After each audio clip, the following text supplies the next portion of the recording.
The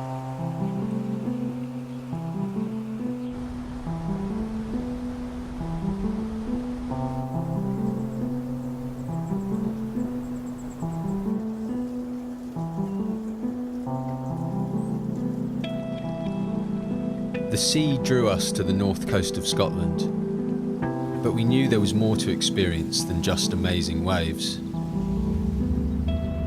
The feel of the place is different, the sounds and the colours. The drive alone is breathtaking through such a vast and varied landscape.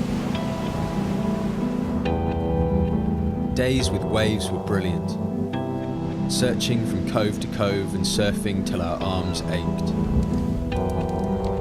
Driving from east to west, then back again, loading boards with frantic fingers and catching glimpses of the sea.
Whether it was surfing for breakfast or hiking for lunch, Scotland left us full of adventure, yet hungry for more.